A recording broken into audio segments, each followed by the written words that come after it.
Chapter 8. When he came down from the mountain, great crowds followed him.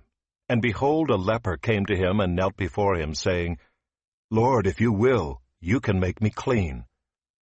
And Jesus stretched out his hand and touched him, saying, I will, be clean.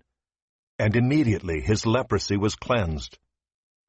And Jesus said to him, See that you say nothing to anyone, but go, show yourself to the priest, and offer the gift that Moses commanded, for a proof to them.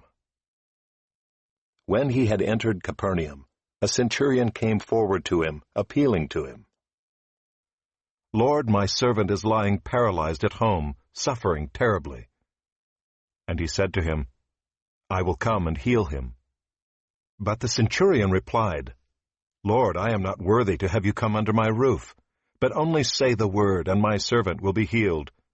For I too am a man under authority, with soldiers under me. And I say to one, Go, and he goes, and to another, Come, and he comes, and to my servant, Do this, and he does it. When Jesus heard this, he marveled and said to those who followed him, Truly I tell you, with no one in Israel have I found such faith. I tell you, many will come from east and west, and recline at table with Abraham, Isaac, and Jacob in the kingdom of heaven, while the sons of the kingdom will be thrown into the outer darkness. In that place there will be weeping and gnashing of teeth. And to the centurion Jesus said, Go, let it be done for you as you have believed. And the servant was healed at that very moment. And when Jesus entered Peter's house, he saw his mother-in-law lying sick with a fever. He touched her hand, and the fever left her, and she rose and began to serve him. That evening they brought to him many who were oppressed by demons, and he cast out the spirits with a word, and healed all who were sick. This was to fulfill what was spoken by the prophet Isaiah. He took our illnesses and bore our diseases. Now when Jesus saw a crowd around him, he gave orders to go over to the other side. And a scribe came up and said to him, Teacher, I will follow you wherever you go. And Jesus said to him, Foxes have holes, and birds of the air have nests, but the Son of Man has nowhere to lay his head. Another of the disciples said to him, Lord, let me first go and bury my father. And Jesus said to him, Follow me, and leave the dead to bury their own dead. And when he got into the boat, his disciples followed him. And behold, there arose a great storm on the sea, so that the boat was being swamped by the waves. But he was asleep. And they went and woke him, saying, Save us, Lord, we are perishing.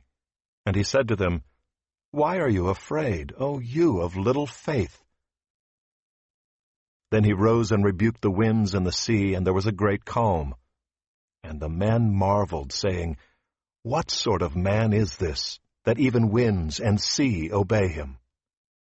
And when he came to the other side, to the country of the Gadarenes, 2 demon-possessed men met him, coming out of the tombs, so fierce that no one could pass that way. And behold, they cried out, What have you to do with us, O Son of God? Have you come here to torment us before the time? Now a herd of many pigs was feeding at some distance from them. And the demons begged him, saying, If you cast us out, send us away into the herd of pigs. And he said to them, Go.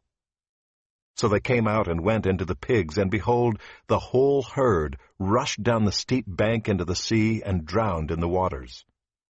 The herdsmen fled, and going into the city they told everything, especially what had happened to the demon-possessed men. And behold, all the city came out to meet Jesus, and when they saw him, they begged him to leave their region.